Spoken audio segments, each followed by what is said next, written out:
अनमोल मोती कार्यक्रम में आपका स्वागत है। ओम शांति। हमने दुनिया में ऐसे प्रेम करने वाले सुने हैं जिन्होंने प्रेम की खातिर अपना ताज और तख्त त्याग दिया।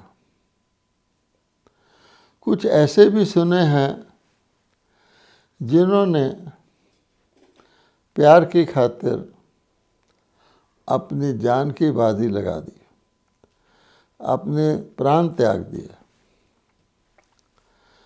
लेकिन सारे कल्प में हमने केवल एक ही ऐसा अति प्रेम करने वाला, परमात्म प्यार देने वाला ब्रह्मा बाबा को देखा, जिन्होंने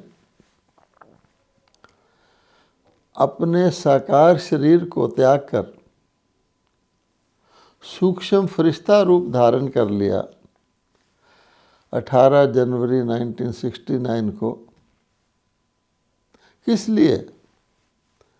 बच्चों के प्यार की खातिर कि निराकार शिव बाबा निराकार आत्माओं को परमात्म प्यार देंगे और शिव बाबा को परमात्म प्यार देने के लिए जो माता का रूप धारण करना है, क्योंकि माता पिता के बिना बच्चे अडॉप्ट नहीं हो सकते। पिता के रूप में शिव परमात्मा के सभी आत्माएं संतान हैं, लेकिन वो उत्तराधिकार यानी परमात्मा का जो प्रॉपर्टी है, वर्षा है, वो उस रूप से नहीं मिल सकता। इसलिए ही भगवान ने कहा कि मैं भारत में आकर अवतरित होकर माता पिता का रूप धारण करता हूँ। निराकार शिव परमात्मा ब्रह्मा के शरीर रूपी रथ में प्रवेश करके हम आत्माओं को अडॉप्ट करते हैं, अर्थात अपने गोद के बच्चे कहो, धर्म के बच्चे कहो, मुख वंशावली कहो, रूहानी ब्राह्मण बनाते हैं। ये हम सब जानते हैं।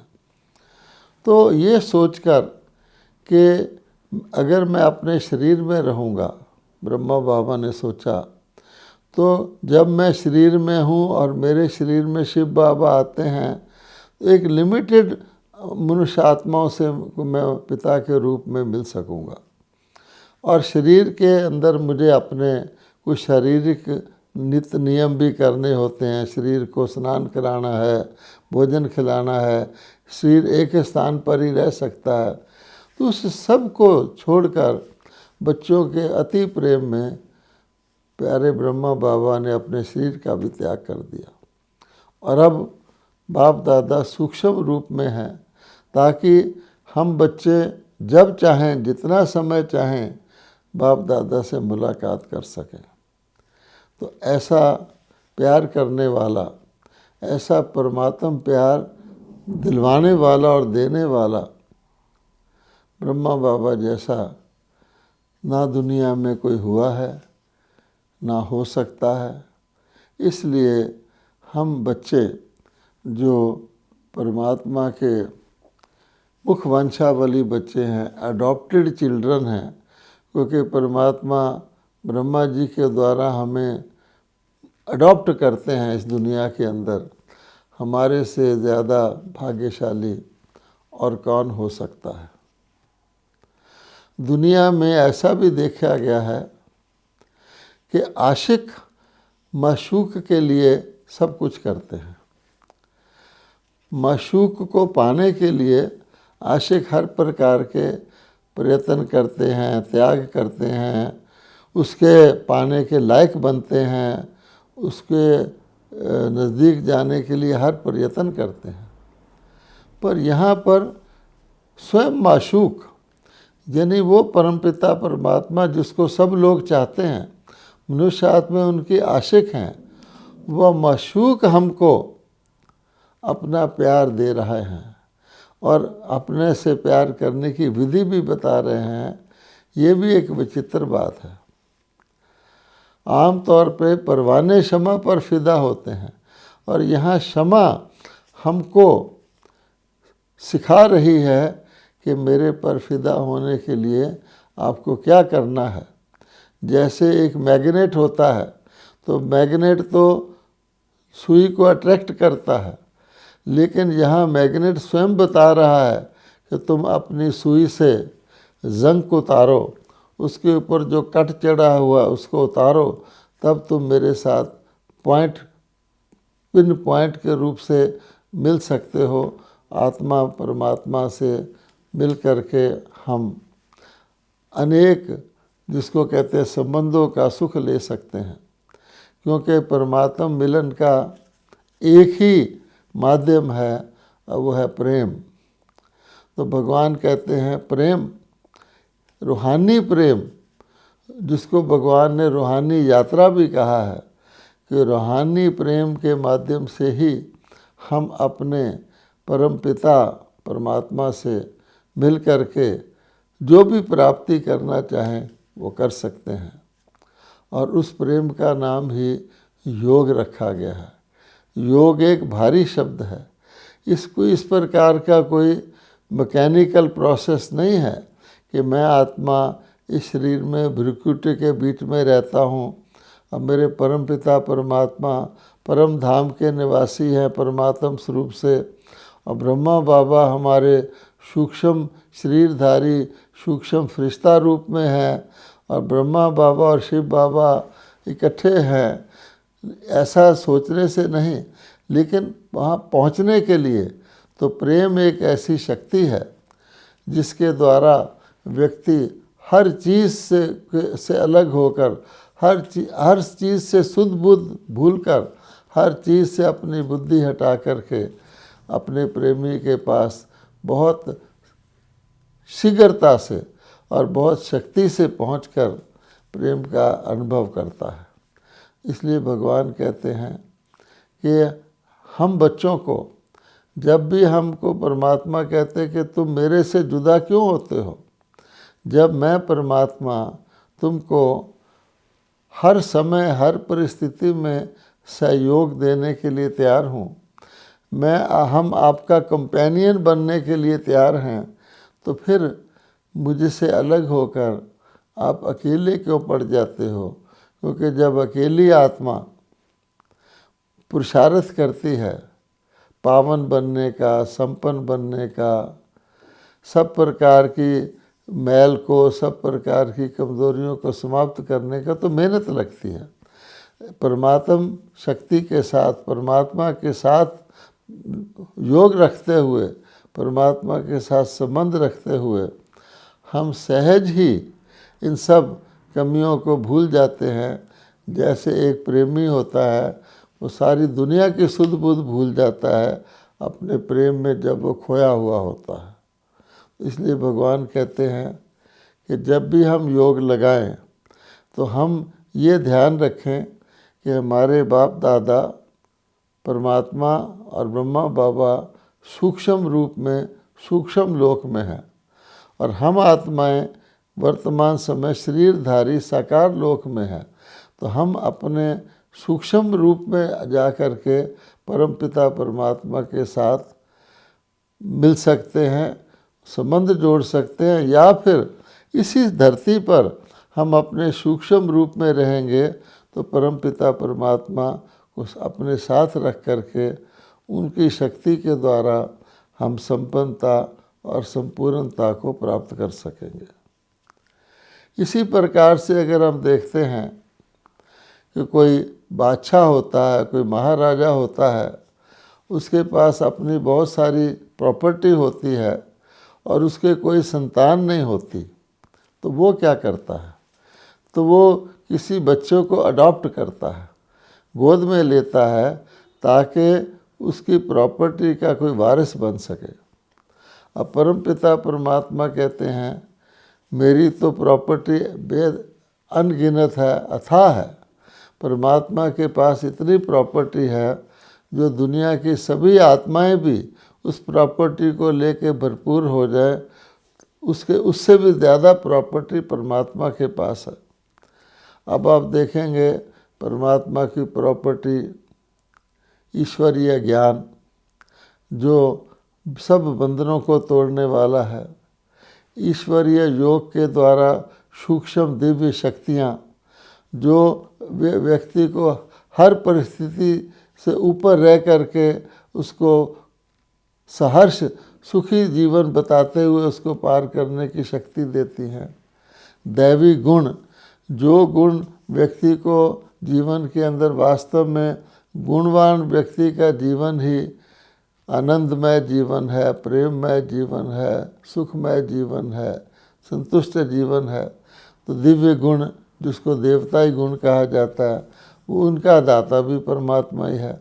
अब परमात्मा के पास इतनी सारी प्रॉपर्टी है, उसके लिए परमात्मा कहते हैं कि मैं इस धरती पर कलयुग के अंत में मैंने आप आत्माओं को अडॉप्ट किया है, अर्थात मुख के द्वारा अपने बच्चे बनाया है और तुमको लायक बना रहा हूँ उस प्रॉपर्टी को ले करके संभालने के, और ना केवल संभालने के बल्कि उसमें वृद्धि करने के। तो देखा जाए इस हिसाब से भी सबसे ज़्यादा भाग्यवान हम हैं जिनका भाग्य विधाता ही पिता है। परमात्मा कहते हैं मैं पिता के रूप से आपको अडॉप्ट करता हूँ, फिर शिक्षक के रूप से आप बच्चों को मैं ज्ञान देता हूँ ताकि तो आपको उस प्रॉपर्टी के मूल्य का पता रहे और कितनी वो अविनाशी प्रॉपर्टी है जो हमारे आने वाले 2 युग के लिए चलती है, और उसको बचाए रखने के लिए जो कुछ हमको सावधानियाँ चाहिए, जो कुछ हमको उपाय चाहिए, वो भी बाबा हमको सिखाते हैं कि मेरी प्रॉपर्टी जो है वो एक सूक्ष्म प्रॉपर्टी है, और सूक्ष्म प्रॉपर्टी के लिए आपको एक प्रकार के अलौकिक स्थिति में रहना पड़ता है। उस अलौकिक प्रॉपर्टी को पाने के लिए, उसको अनुभूति करने के लिए और उसको धारण करने के लिए। अब अव्यक्त स्थिति में रहने के रास्ते में जो बाधाएं हैं वो भगवान ने हमको समझाई हैं कि अव्यक्त अनुभूतियाँ व्यक्त रूप में नहीं हो सकती हैं। अगर हम अपनी लौकिकता में रहेंगे, शारीरिक रूप में रहेंगे, तो शारीरिक रूप में जिस प्रकार की लिमिटेशन या एक प्रकार की सीमितता आती है, वो असीम प्राप्ति के लिए सीमित कंटेनर के अंदर वो नहीं आ सकती है। जैसे बहुत बड़ी वस्तु एक छोटे से पैकेट में नहीं आ सकती है, इसलिए बुद्धि की विशालता, हृदय की विशालता भगवान कहते हैं। फिर बाबा कहते हैं कि इस प्रॉपर्टी को रखने के लिए कौन सा स्थान है। तो आम तौर पे हम लोग समझते आए हैं कि बुद्धि सबसे बड़ी शक्ति हमारे अंदर है और जो बुद्धिवान है वही ज्ञानवान है। लेकिन बाबा ने हमको ये रहस्य भी समझाया है कि नहीं, किसी चीज़ को रखने का स्थान जिसमें वो समा सके वो हृदय है, वो दिल है। दिल के अंदर, हृदय के अंदर हम चीज़ को समाते हैं, बुद्धि के अंदर वो चीज़ समाती नहीं है। बुद्धि तो एक संकल्प शक्ति है और कोई भी अनुभूति अगर आप बुद्धि से करते हैं तो केवल मात्र बुद्धि की अनुभूति हो जाती है, लेकिन हृदय से। इसीलिए कहा जाता है भगवान को अपने हृदय में रखो, अपने हृदय को भगवान में लगाओ। हृदय ही ऐसा स्थान है जिसमें कहा जाता है निर्मल हृदय हो, आपका हृदय विशाल हो, आपके हृदय में करुणा हो। ये सारी बात मन के लिए कही गई है।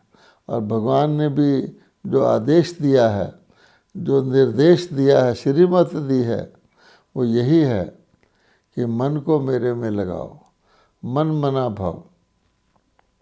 ये नहीं कहा बुद्धि को मेरे में लगाओ, क्योंकि बुद्धि का कर्तव्य दूसरा है।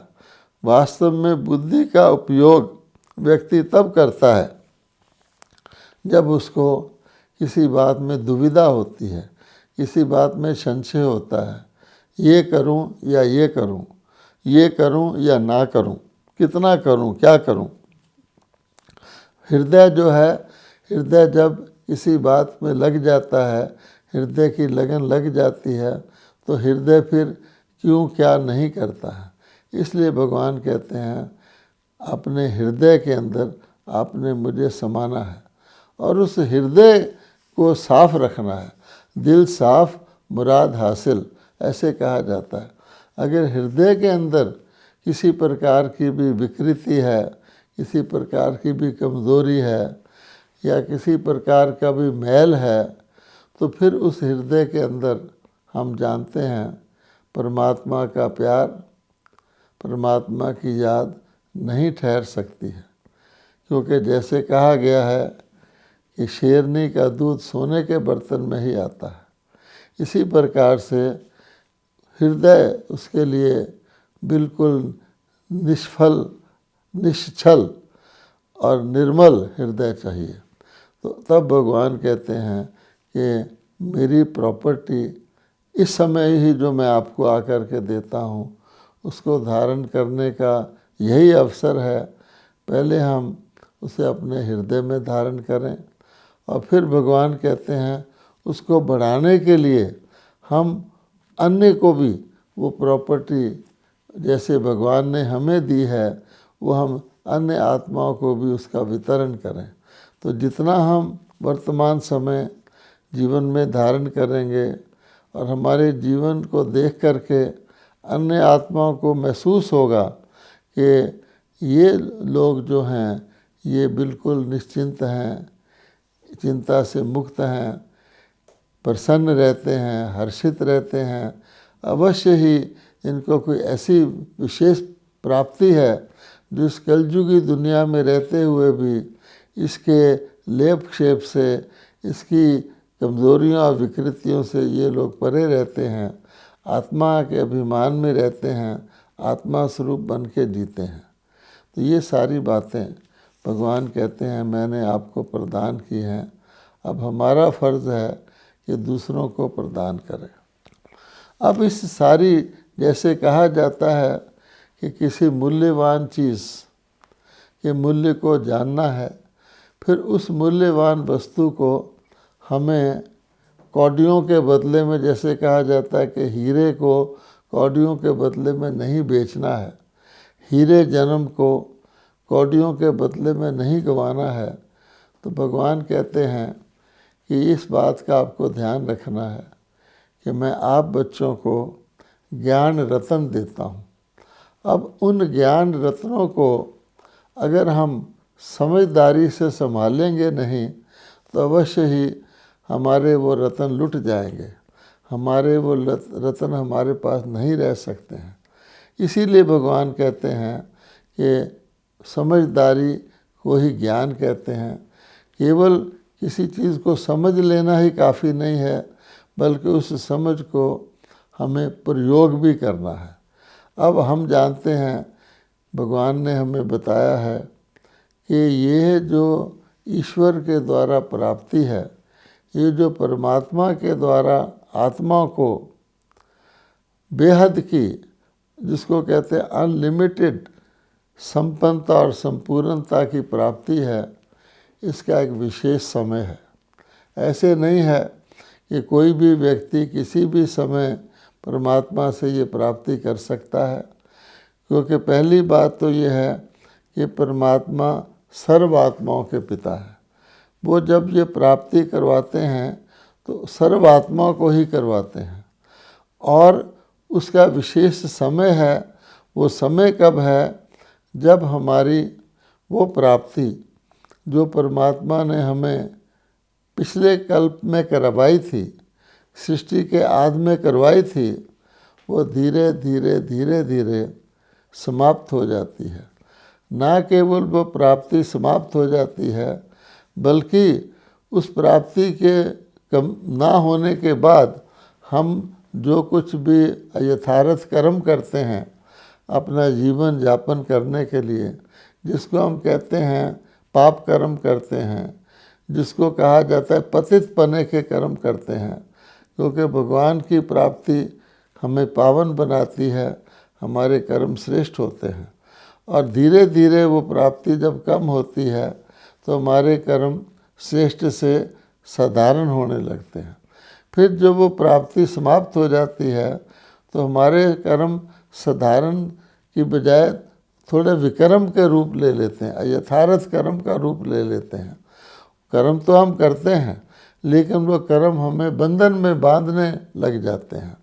और कर्म बंधन वाले कर्म ही हमें दुख का कारण बनते हैं। और जब हम दुखी होते हैं तो हम छूटना चाहते हैं। किस चीज़ से छूटना चाहते हैं? कि बंधन वाले कर्मों से छूटना चाहते हैं। अब भगवान हमें उन बंधनों से छूटने का ही ज्ञान देते हैं।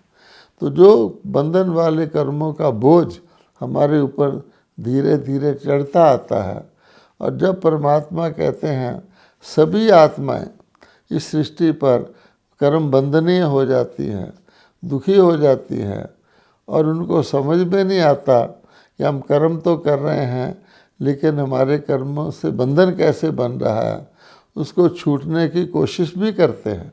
हम सब जानते हैं कि जितने भी हमने भक्ति में उपाय किए हैं, परमात्मा से प्रार्थना की हैं, जप किए हैं, तप किए हैं, दान किए हैं, क्रियाएं की हैं, तीर्थ स्नान किए हैं, पाठ रखवाए हैं, ये सारे इसीलिए कि परमात्मा हमें इन बंधनों से मुक्त करेगा।